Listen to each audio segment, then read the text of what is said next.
காலபுருஷ தத்துவத்தில் 2வது ராசியான ரிஷப ராசிக்கு இந்த ஆண்டு எப்படி இருக்க போகுது? ரிஷபம் துர்கை வழிபாடு. மன அழுத்தம் காட்டுது. மன அழுத்தம்னாவே கட்டில் ப்ராப்ளம் இருக்கும். ஸோ கட்டு வந்து நீங்கள் தான் பார்த்துக்கணும் டாக்டர்கிட்ட. ஸோ இந்த பேதிக்கு கொடுக்கறது, வயிறை க்ளீன் பண்ணுறது, அதெல்லாம் நீங்கள் தான் போய் உங்கள் டாக்டரை பார்த்து கண்டுக்கணும். எங்களுக்கு வந்து எதில் பிரச்சனை வரும்னு சொல்கிறதோடு எங்கள் வேலை முடியும். நாங்கள் டாக்டர் இல்லை, நம்ம டாக்டர் கிடையாது. ஆனால் எந்த இடத்துல இது தொந்தரவு பண்ணணும்னு இந்த வருஷம் சொல்லலாம். ஓகே, சனி வந்து 11ஆம் இடத்துல நிற்க போகிறார். அற்புதமான காலகட்டம். ரிஷபத்துக்கு சனி 11 இந்த வருஷம் இருப்பார், அடுத்த வருஷம் இருப்பார். ஸோ ரிஷபம் இந்த வருஷம்லாம் சக்ஸஸ் ஆகலன்னு எப்பயுமே ஆக முடியாது. 27 வருஷத்துக்கு அப்புறம் வரக்கூடிய நல்ல காலகட்டம். ஸோ 2026 என்னை பொறுத்த இருக்க டாப் மோஸ்ட் எது பார்த்தா ரிஷபம் தான் நான் சொல்லுவேன். அதே போல் அடுத்தது வந்து குருவும் வந்து உங்களுக்கு 2ஆம் இடத்துலேருந்து 3ஆம் இடத்துக்கு போகிறார். 3ஆம் இடத்துக்கு போகக்கூடிய குரு குடும்பத்தில் நல்லதெல்லாம் நடத்தும். பெற்றோர் பெரியோருடைய அனுகூலம் காணப்படும், லாபம் காணப்படும்.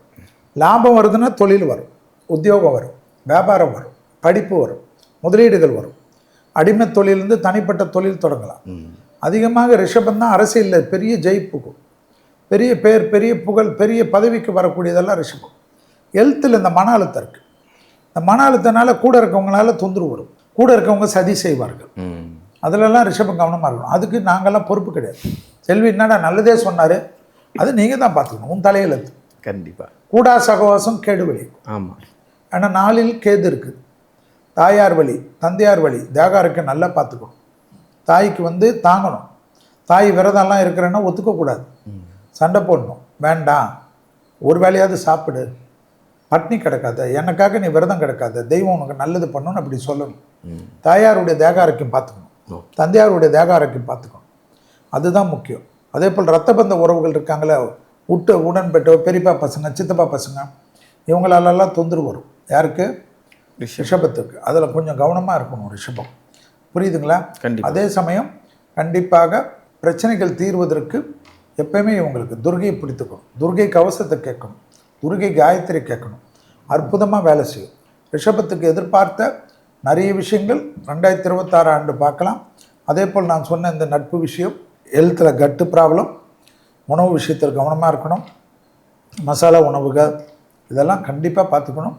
தினமும் உணவில் எலுமிச்சை பழத்தையும் பூண்டியும் இஞ்சியும் அதிகமாக எடுத்துக்கொள்ளக்கூடிய ராசியில் ரிஷபம்.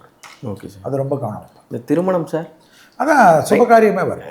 திருமணம்லாம் ரொம்ப நாளுக்கு அப்புறம் ரிஷபத்துக்கு வரும். ஏன் நீ இருக்க போகுது? இல்லை சார், 90s கிட்ஸுக்கு இல்லை திருமணம் கண்டிப்பாக இந்த வாட்டி நடக்கலைன்னு வச்சுக்கேன்.